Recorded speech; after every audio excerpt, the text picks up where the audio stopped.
कहाँ, ऑन कहाँ। जी हाँ गाइज, इन वर्ड्स को लेकर ज्यादातर लर्नर्स कंफ्यूज रहते हैं। इन वर्ड्स को इंग्लिश ग्रामर में प्रपोजिशंस कहते हैं और ये वर्ड्स लोग काफी कंफ्यूज कर देते हैं। सो गाइज, आज की वीडियो में आप सारे कंफ्यूजन को दूर करेंगे। आज की वीडियो में आप प्रीपोजिशंस को सीखने जा रहे हैं और ये prepositions guys competitive exam and spoken English दोनों के लिए ही जरूरी है। वीडियो में अंत तक देखने की कोशिश करें गाइज और अपने दोस्तों में ज्यादा से ज्यादा शेयर कर दे। अगर वीडियो पसंद आए तो प्लीज लाइक कर दे, चैनल पर नए हैं तो सब्सक्राइब कर दे और साथ ही साथ बेल के निशान को दबा दे ताकि आने वाले वीडियो की नोटिफिकेशन आपको मिल जाए। So without any further delay let's get into the video. Preposition का मतलब होता है गाइज वह जो पहले रखा जाए।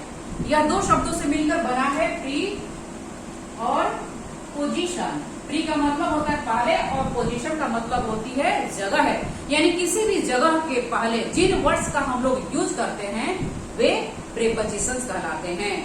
कुछ डेफिनेशन से समझते हैं गाइज।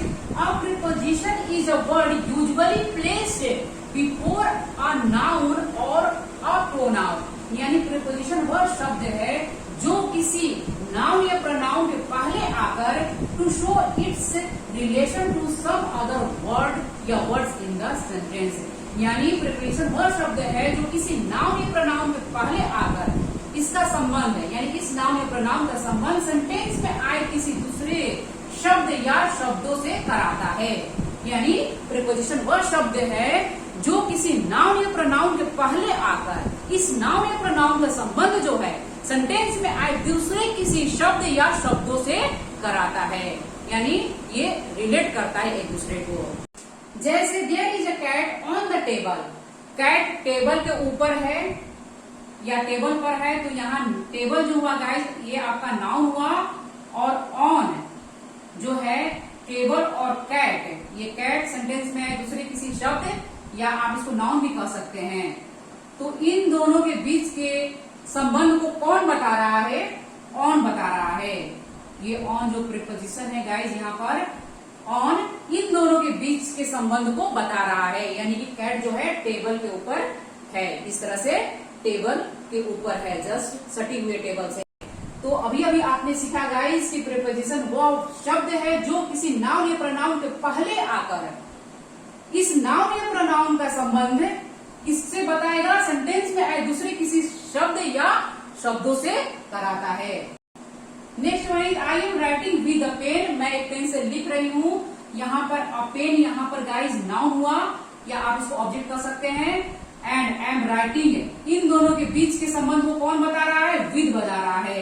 विद यहाँ पर प्रीपोजिशन हुआ और ये प्रीपोजिशन के यूज करके इन दोनों के बीच के संबंध को बताया जा रहा है कि मैं पेन से लिख रही हूँ, मैं पेन से लिख रही हूँ। I am writing with a pen.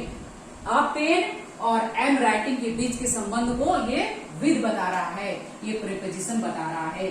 He is in the play ground. अगर आप कहते हैं he is the play ground तो इस सेंटेंस का कोई सेंस नहीं है। He is the play ground मतलब व्हाट? कुछ नहीं। यहाँ पर आप इन यानी प्रीपोजिशन का यूज करके द प्ले ग्राउंड यानी ये नाउन हुआ और नाउन के पहले जस्ट प्रीपोजिशन का यूज हुआ है और प्ले ग्राउंड एंड ही इन दोनों के बीच के रिश्ता को कौन बता रहा है? इन बता रहा है। इस तरह से गाइस ये प्ले ग्राउंड ये नाउन हुआ और नाउन के पहले इन का यूज हुआ है, इन प्रीपोजिशन का यूज हुआ है एंड इन दोनों के बीच यानी प्ले ग्राउंड एंड ही इन दोनों के बीच के रिश्ता को कौन बता रहा है? इन बता रहा है कि वह प्ले ग्राउंड में है।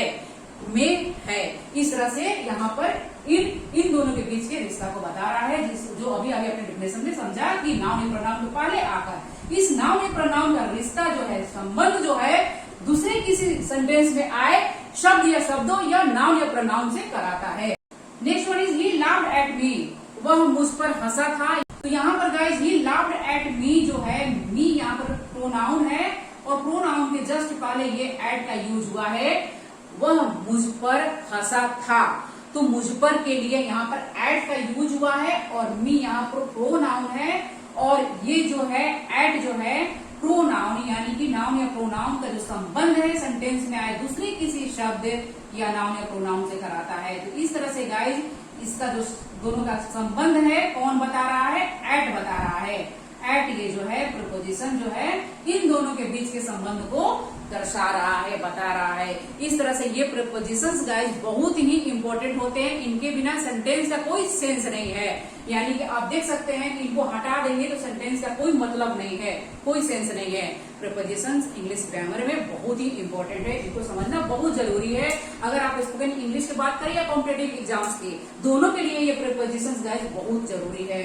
इस तरह से गाइस यहाँ पर एट, इन, विद, ऑन जो है ये प्रीपोजिशंस है और ये नाउन या प्रोनाउन के पहले आकर इस नाउन या प्रोनाउन का जो संबंध है सेंटेंस में आए दूसरे किसी शब्द या शब्दों से करा रहे हैं। सेंटेंस में आए दूसरे किसी नाउन या प्रोनाउन से करा रहे हैं। आई होप कि अब आप गाइज प्रीपोजिशंस को आप समझ गए हैं किस तरह से ये एक दूसरे को रिलेट करते हैं, एक दूसरे का संबंध को बताते हैं। अब आप गाइस प्रीपोजिशन के काइंड्स को समझेंगे। There are 3 kinds of prepositions. ये 3 प्रकार के होते हैं। इसके पहले मैं बता दूं गाइस कि प्रीपोजिशंस के अंदर मेनली हमें 3 बातों का ज्ञान होता है। यह हमें 3 बातों को बताते हैं। पहला आपका टाइम हो गया, टाइम के बारे में हमें प्रीपोजिशन से पता चलता है। दूसरा place and third one is movement. आप इसको डायरेक्शन भी कह सकते हैं। टाइम, प्लेस, मूवमेंट या डायरेक्शन। प्लेस यानी लोकेशन। इस तरह से गाइस इन बातों का पता हमें प्रीपोजिशन से चलता है। ये प्रीपोजिशन जो है मेनली 3 बातों को हमें बताते हैं। आप इनको आगे सेंटेंस के साथ समझेंगे तो ढंग से समझ पाएंगे। तो सबसे पहले आप प्रीपोजिशंस ऑफ टाइम को समझेंगे। Prepositions of time indicate when something happens और had happened. Prepositions of time हमें यह बताते हैं गाइस कि कोई भी चीज कब हुई या कब होती है। कब हुई, हैड हैपेंड, या कब होती है, व्हेन यानी कब होती है। कुछ टाइम से रिलेटेड ये प्रीपोजिशंस है गाइस, जैसे at, about, after, around, before, between, by, during, for, from, in, to, on, past, since, till, until, from, to. इनको आप सेंटेंस के जरिए समझेंगे guys. Vinay reached Paris on 1 January. यानी विनय जो है पेरिस कब पहुंचा, व्हेन कब पहुंचा, ऑन 1 जनवरी यानी 1 जनवरी को वह विनय जो है पेरिस पहुंचा। तो यहाँ पर ऑन ये प्रीपोजिशन हुआ गाइस और इसका मतलब हुआ कि विनय जो है 1 जनवरी को पेरिस पहुंचा। को के लिए यहाँ पर ऑन का यूज किया गया है या 1 जनवरी पर पेरिस पहुंचा। तो यहाँ पर आपको please don't try to translate Hindi to English. आपको हिंदी से इंग्लिश में ट्रांसलेट करने की जरूरत नहीं है। यहाँ पर सेंस को समझना है गाइस। यहाँ पर आपको हिंदी नहीं देखना है कि पर आया तो ऑन लगाऊं, को आया तो कुछ और लगाओ। जी नहीं, क्योंकि इन का मतलब भी होता है में, एट का मतलब भी होता है में और इनटू का मतलब भी होता है में। तो यहाँ पर आपको हिंदी नहीं देखना है, आपको सेंस को समझना है। सेंस है तो इंग्लिश है। यहाँ पर सेंस को समझना है तो वो जनवरी को पहुंचा तो यहाँ पर ऑन का यूज होगा। Next, Reena climb the hill at sunrise. Reena जो है सनराइज के समय पहाड़ी पर चढ़ गई। तो यहाँ पर एट, सनराइज के समय चढ़ गई, यहाँ पर एट का यूज हुआ है। किस तरह से ये ऑन एट का यहाँ पर यूज हो रहा है गाइस, आगे आप समझेंगे। We go for picnic in summer. हम लोग गर्मियों में पिकनिक मनाने जाते हैं, यहाँ पर इन का यूज हुआ है। इस तरह से गाइस ये प्रीपोजिशंस हुए और इनका यूज कैसे हो रहा है आगे आप समझेंगे। सबसे पहले इन को समझेंगे। Talk about longer periods of time, यानी कुछ देर तक चलने वाले समय के बारे में जब हम बात करेंगे वहां पर इन का यूज करेंगे। लॉन्गर पीरियड्स ऑफ टाइम के लिए हम लोग इन का यूज करेंगे। जैसे months, seasons, years and centuries. Seasons में guys in summer, in winter, इस तरह से इन का यूज करेंगे। And parts of a day, यानी इन द मॉर्निंग, यहाँ पर इन का यूज होगा। In the evening, in the afternoon, इस तरह से पार्ट्स ऑफ अ डे के लिए भी हम लोग इन का यूज करेंगे। और कुछ देर तक चलने वाले समय सीमा के लिए हम लोग इन का यूज करेंगे। जैसे कुछ सेंटेंस के साथ समझिएगा। माई बर्थडे इज इन जनवरी। मेरा बर्थडे जो है जनवरी में है, तो यहाँ पर इन का यूज किया गया है। मेरा जन्मदिन जनवरी में है, इनका यूज हुआ है। My brother was born in 1990, मेरा भाई का जन्म 1990 में हुआ था, तो यहाँ पर इनका यूज हुआ है। Any long period of time के लिए आप इनका यूज करेंगे, इनका यहाँ पर यूज हुआ है। मेरा भाई का जन्म 1990 में हुआ था। We all go jogging in evening, हम सभी शाम को जॉगिंग करने जाते हैं, यहाँ पर इनका यूज हुआ है। इस तरह से guys birds migrate in winter, in winter season में आप इनका यूज करेंगे। आप यहाँ पर ईयर्स में आप इनका यूज करेंगे। The play is set in the 18th century, जो यह नाटक जो है गाइस 18th सेंचुरी पर आधारित है, तो यहाँ पर इनका यूज हुआ है। इस तरह से गाइस सेंचुरी के साथ आप इनका यूज करेंगे। सीजन्स के जो नाम है विंटर, समर, इनके साथ आप इनका यूज करेंगे। एंड मंथ्स के नाम जनवरी, फरवरी के साथ आप इनका यूज करेंगे। 1990 ईयर से इनके साथ आप इनका यूज करेंगे। And parts of a day के लिए इवनिंग, इन द मॉर्निंग, इस तरह से यहाँ पर इनका यूज करेंगे। यहाँ पर थोड़ा समझ लीजिए गाइस कि अब आप कहेंगे यहाँ जनवरी के पहले ऑन का यूज हुआ है, लेकिन आप यहाँ पर ध्यान दीजिएगा ऑन का यूज इसलिए हुआ है कि ये एक निश्चित समय की बात यहाँ पर हो रही है, यानी 1 जनवरी की बात हो रही है। यहाँ पर किसी डेफिनेट टाइम की बात नहीं हो रही है, यहाँ पर लॉन्गर पीरियड्स ऑफ टाइम की बात हो रही है। दैट्स वाई यहाँ पर किसी निश्चित समय की बात नहीं है। दैट्स वाई यहाँ पर इन का यूज हुआ है, और जहाँ पर निश्चित समय की बात होगी वहां पर ऑन का यूज होगा। ये आप आगे समझेंगे। एट के यूज के बारे में अब आप समझेंगे। Talk about a point in time, यानी निश्चित समय के लिए स्मॉल एक्सटेंट ऑफ टाइम, यानी कि छोटी समय सीमा के लिए यहाँ पर आप एट का यूज करेंगे, यानी कम समय के लिए आप एट का यूज करेंगे। यहाँ पर वाइडर एक्सटेंट ऑफ टाइम की बात हो रही है, यहाँ पर स्मॉल एक्सटेंट ऑफ टाइम की बात हो रही है, यानी निश्चित समय की यहाँ पर बात होगी। पॉइंट इन टाइम यानी निश्चित डेफिनिट टाइम की यहाँ पर बात हो रही है, और यहाँ पर एक छोटी समय सीमा की यहाँ पर बात हो रही है। दैट्स व्हाई यहाँ पर एट का यूज होगा। Our school starts at 7 AM, हमारा जो स्कूल है कब शुरू होता है 7 AM, तो यहाँ पर एट का यूज होगा। यहाँ पर एक डेफिनिट टाइम की बात हो रही है, निश्चित समय की बात हो रही है कि 7 AM में मेरा जो स्कूल है, हमारा जो स्कूल है स्टार्ट हो जाता है।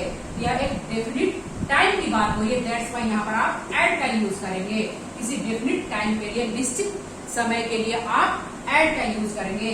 The shop closes at midnight, यहाँ पर एट का यूज हुआ है। दुकान जो है आधी रात को बंद हो जाती है, तो यहाँ पर एक डेफिनिट टाइम की बात हो रही है, पॉइंट इन टाइम की बात हो रही है, निश्चित समय की बात हो रही है। दैट्स व्हाई यहाँ पर एट का यूज हुआ है। अब आप ऑन के यूज के बारे में समझेंगे। ऑन का use days, date and specific days के लिए किया जाता है। जैसे अभी हमने बताया कि किसी पर्टिकुलर आप डेट के बारे में बताएंगे, जैसे देखिए days, date and specific days. आप पर्टिकुलर किसी डेट के बारे में बता रहे हैं कि यहाँ पर 1 जनवरी की बात हो रही है, दैट्स व्हाई यहाँ पर ऑन का यूज हुआ है। ऑन का use days, dates and specific days, यानी कि एकदम निश्चित डेज के लिए ऑन का यूज किया जाता है। जैसे the baby was born on 6 July 1998, baby का जो जन्म हुआ था कब हुआ था 6 जुलाई 1998। तो यहाँ पर ऑन का यूज हुआ है, क्योंकि यहाँ पर एक स्पेसिफिक डेज की बात हो रही है ना, एक स्पेसिफिक डेट की बात हो रही है, निश्चित डेट की बात हो रही है। यहाँ पर निश्चित यहाँ पर डेट की बात हो रही है कि 6 जुलाई 1998 को बच्चे ने जन्म लिया था। इस तरह से यहाँ पर एक स्पेसिफिक डेट की बात हो रही है। I am going to the dentist on Thursday, मैं डेंटिस्ट के पास जा रहा हूँ। कब जा रहा हूँ? On Thursday.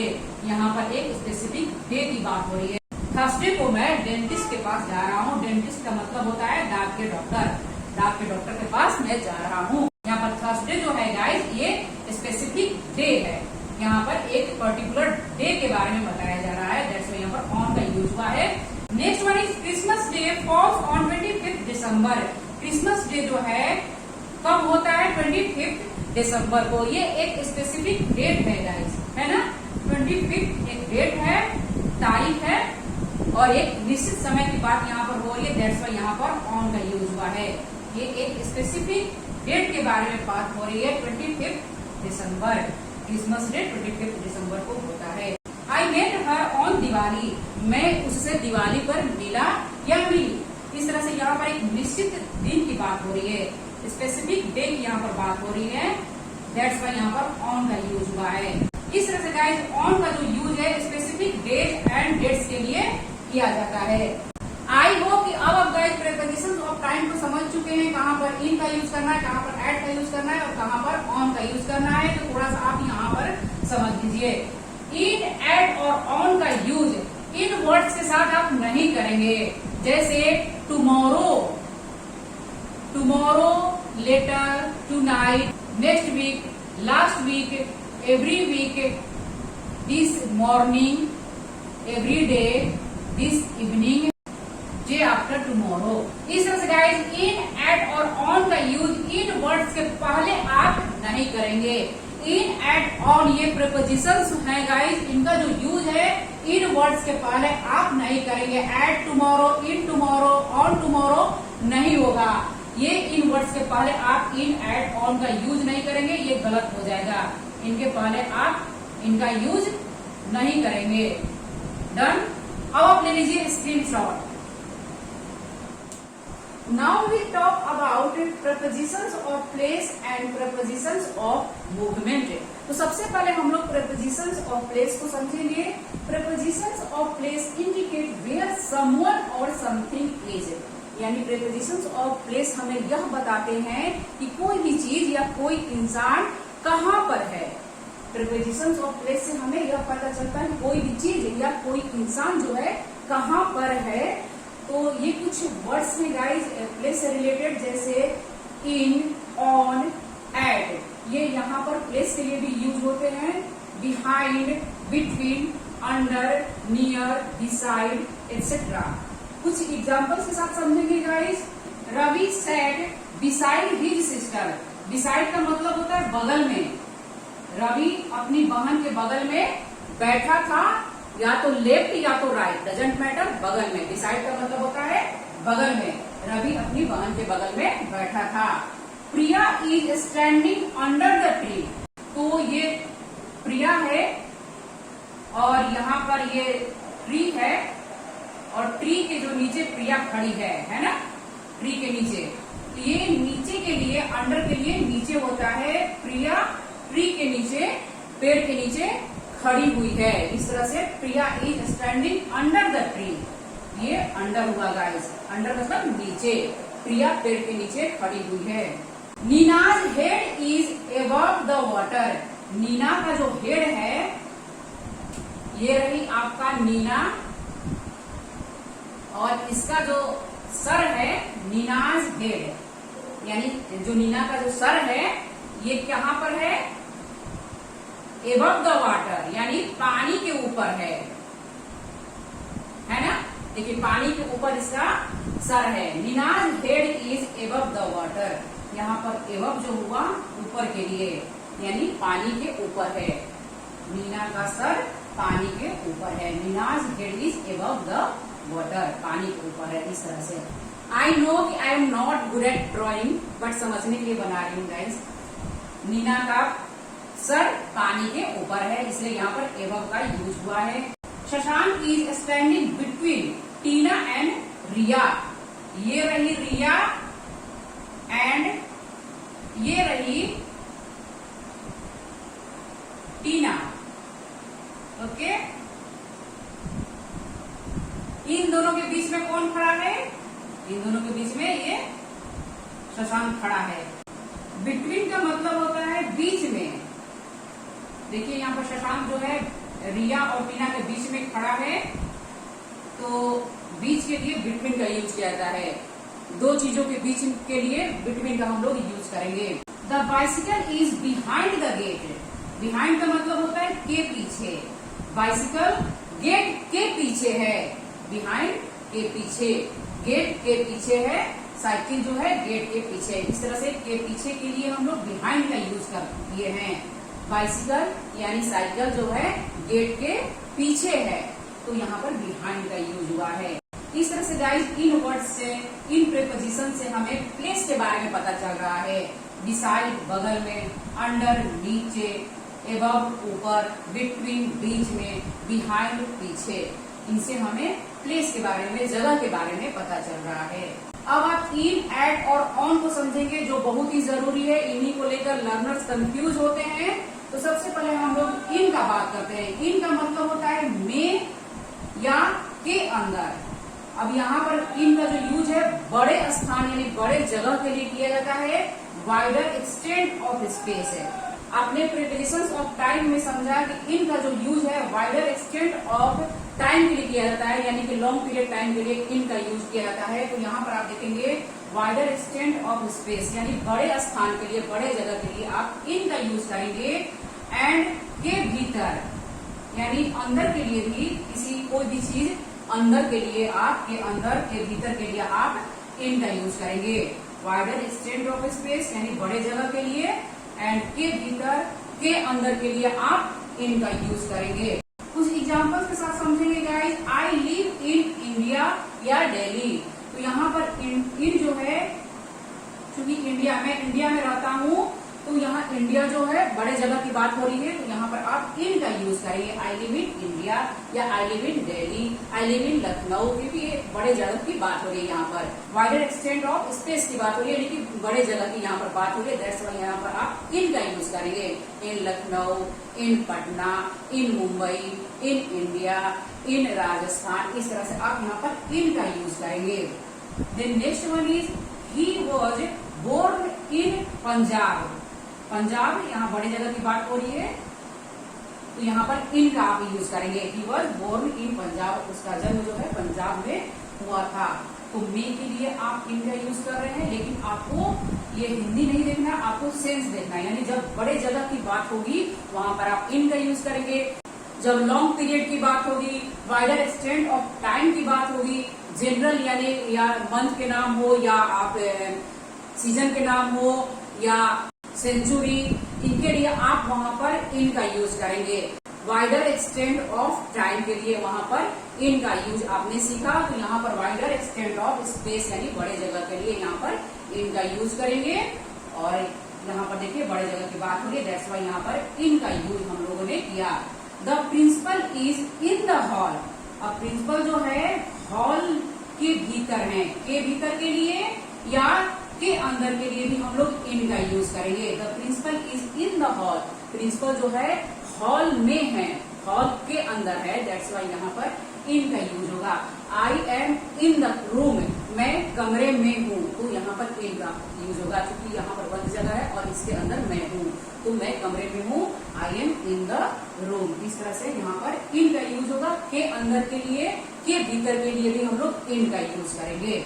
The water is in the जग। पानी जो है इसमें है, जग में है, तो जग में है, जग के अंदर है, दैट्स व्हाई यहाँ पर आप इन का यूज करेंगे। इस तरह से गाइस इन का जो यूज है बड़े जगह के लिए करेंगे, बड़े स्थान के लिए करेंगे, और कोई भी चीज किसी के अंदर है यह बताने के लिए भी आप इन का यूज करेंगे। Then next one is at. At का मतलब होता है में या पर। इसका जो यूज है फॉर अ पॉइंट, यानी निश्चित जगह की जब बात होगी वहां पर हम लोग एट का यूज करेंगे। एग्जैक्ट जगह के लिए हम लोग एट का यूज करेंगे। और छोटे स्थान यानी स्मॉल एक्सटेंट ऑफ स्पेस के लिए भी हम लोग एट का यूज करेंगे। जैसे आपने प्रीपोजिशंस ऑफ टाइम में सीखा कि वहां पर भी स्मॉल एक्सटेंट ऑफ टाइम के लिए एट का यूज वहां पर आपने सीखा। तो यहाँ पर भी आप स्मॉल एक्सटेंट ऑफ स्पेस के लिए भी हम लोग एट का यूज करते हैं। यानी आप किसी जगह के पॉइंट की बात करेंगे, निश्चित जगह की बात करेंगे, तो वहां पर एट का यूज करेंगे। और छोटी जगह पे जहां पर आप बात करेंगे वहां पर भी आप एट का यूज करेंगे। कुछ एग्जाम्पल्स के साथ समझेंगे। He lives at Shakti Nagar. वह शक्ति नगर में रहता है। He lives at Shakti Nagar. यहाँ पर एट का यूज होगा क्योंकि शक्ति नगर एक छोटा जगह है, छोटे जगह की बात हो रही है, दैट्स व्हाई यहाँ पर एट का यूज करेंगे। जैसे आपने यहाँ सीखा I live in India, I live in Mumbai, I live in Lucknow, यहाँ पर बड़े जगह की बात हो रही है तो इन का यूज कर रहे हैं। लेकिन यहाँ पर देखिए आप छोटी जगह की बात हो रही है, स्मॉल एक्सटेंट ऑफ स्पेस, छोटे स्थान की बात हो रही है, तो यहाँ पर आप एट का यूज करेंगे। He lives at Shakti Nagar. Shakti Nagar क्या है? एक छोटा जगह है, छोटी जगह के लिए आप एट का यूज करेंगे। अगर मैं कहती हूँ कि आई लिव इन लखनऊ, तो यहाँ पर इन का यूज हो, क्योंकि लखनऊ बड़ा जगह है और ये शक्ति नगर है, लखनऊ में ये लेकिन एक छोटा जगह है।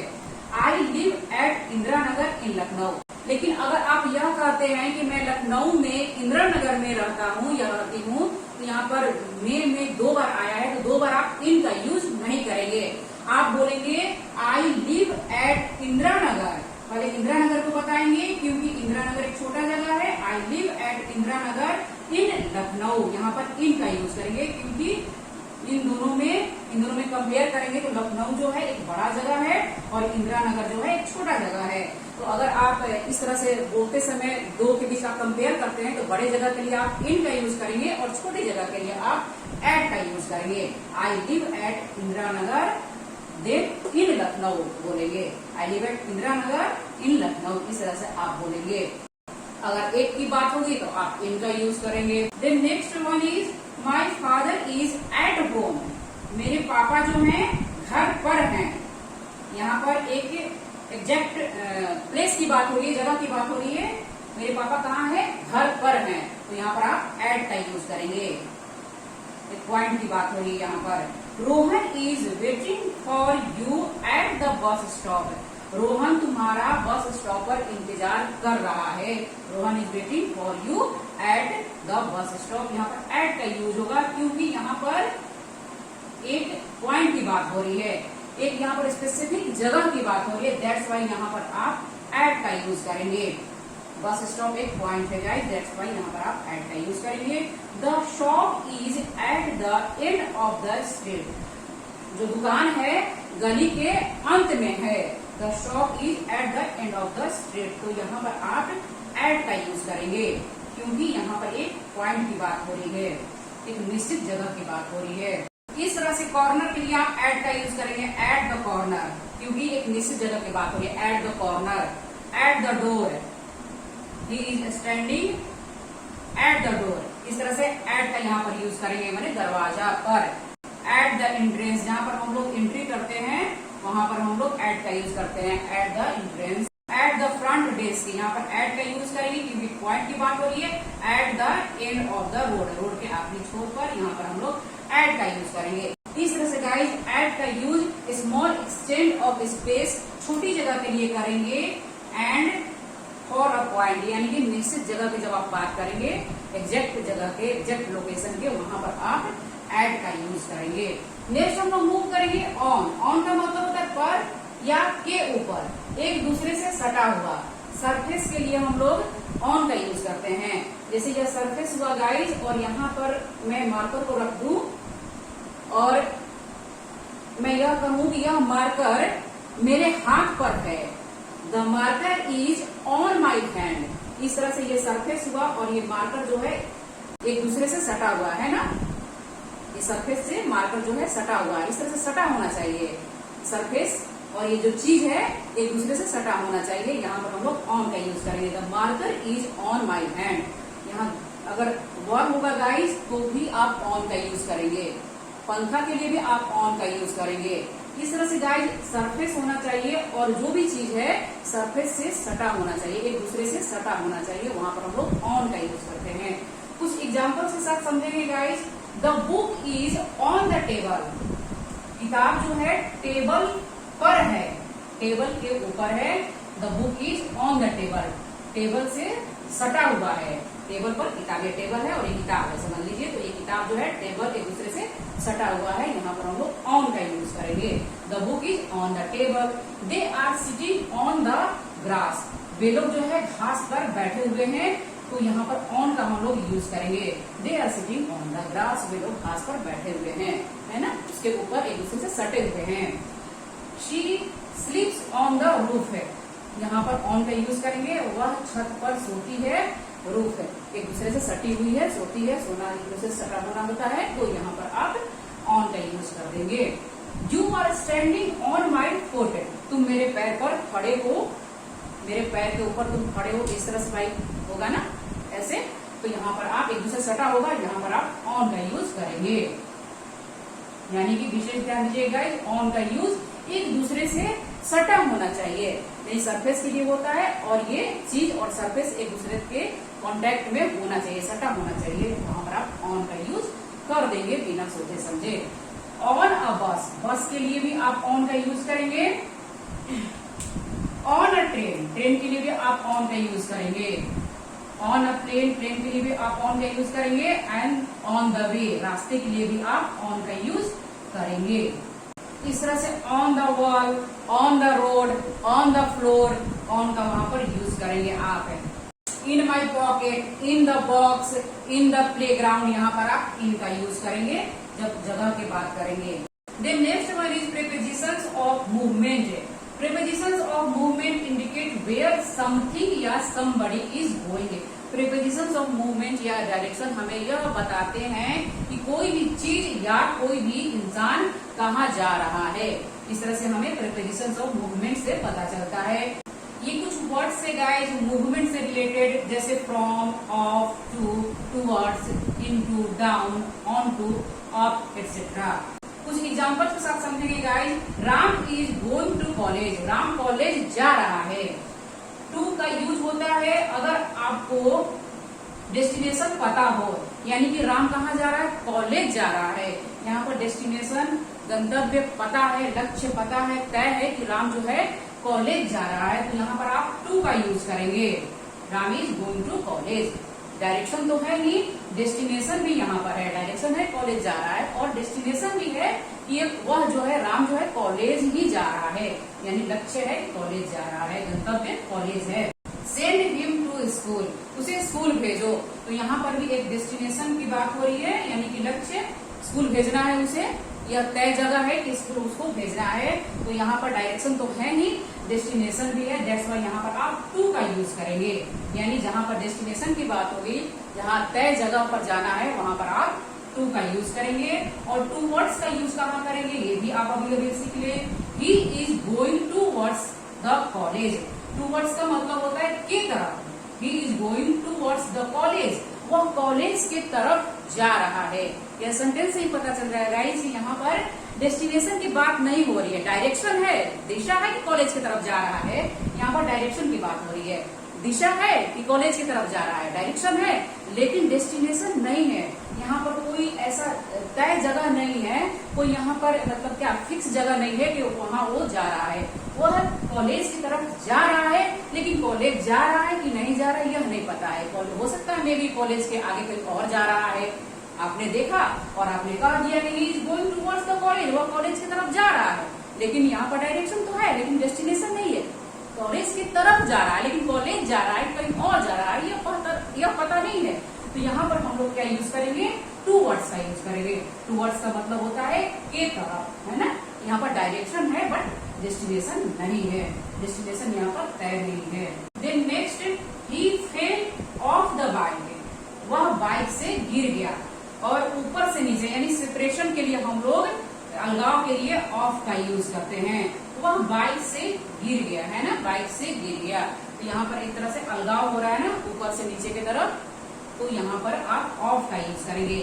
ही फेल ऑफ द बाइक, वह बाइक से गिर गया। सेपरेशन के लिए, अलगाव के लिए आप ऑफ का यूज करेंगे। She fail into the river, वह नदी में गिर गई। फेल इनटू द, यहाँ पर इनटू का यूज किया गया है, जैसे बाहर से भीतर जाने के लिए, वह मतलब वह जो है बाहर जो है और उसके अंदर चले गए। भीतर के लिए आप क्या करेंगे, अंदर के लिए क्या करेंगे, इनटू का यूज करेंगे। यहाँ पर आप देखेंगे कि वह ऊपर से नीचे आया लेकिन वो अंदर नहीं गया, है ना, ऊपर से नीचे सेपरेशन के लिए यहाँ पर ऑफ का यूज हुआ है। लेकिन यहाँ पर देख रहे हैं आप, she fail into the river, यानी बाहर से वो भीतर की तरफ, यानी रिवर में गिर गई, इनटू द रिवर। इस तरह से यहाँ पर इनटू का यूज हुआ है। और सम more tea into my cup है। अब यहाँ देखिए इनटू, यहाँ पर भी इनटू का यूज हुआ है कि मेरे कप में थोड़ी और चाय डाल दो। और सम more tea into my cup है, मेरे कप में थोड़ी और चाय डाल दो। तो यानी कि बाहर से भीतर की तरफ, यानी कप में, कप के अंदर। दैट्स वाई यहाँ पर आप इनटू का यूज करेंगे। ठीक। The baby is trying to climb up on to the chair, यहाँ ऑन टू का यूज करेंगे। बेबी कोशिश कर रहा है चेयर पर चढ़ने के लिए, तो यहाँ पर ऑन टू का यूज करेंगे क्योंकि यहाँ पर मूवमेंट की बात हो रही है। ऑन टू यानी बेबी कोशिश कर रहा है ऊपर चढ़ने के लिए, यहाँ पर मूवमेंट की बात हो रही है, यहाँ पर एक्शन हो रहा है ना।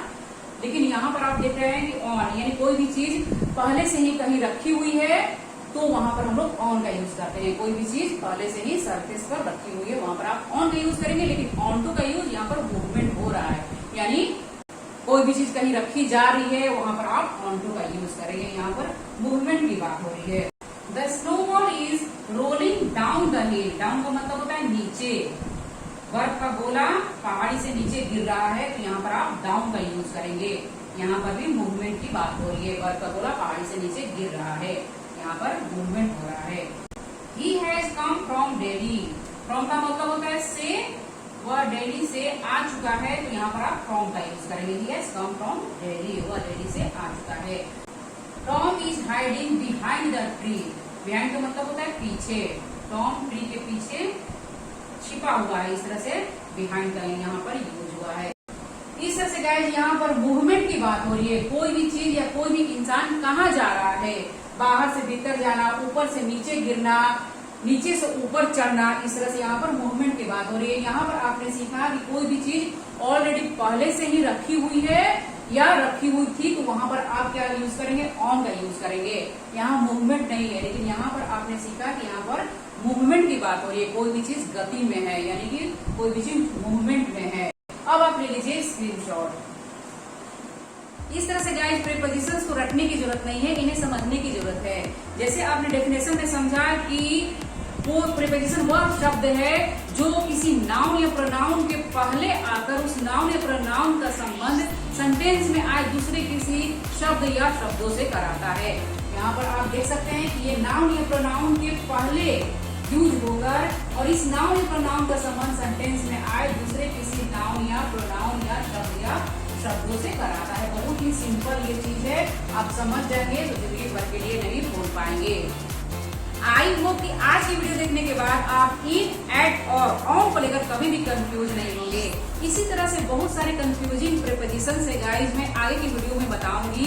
आज के लिए बस इतना ही गाइज। अगर वीडियो पसंद आए तो लाइक जरूर कर दीजिएगा, चैनल पर नया है तो सब्सक्राइब कर दीजिएगा गाइज। और कहीं कंफ्यूजन रह गया है तो आप वीडियो को दोबारा से देखें गाइज, और आप कमेंट करके पूछ सकते हैं, मैं बताने की पूरी कोशिश करूंगी। I will see you in next video. Till then keep learning, keep practising.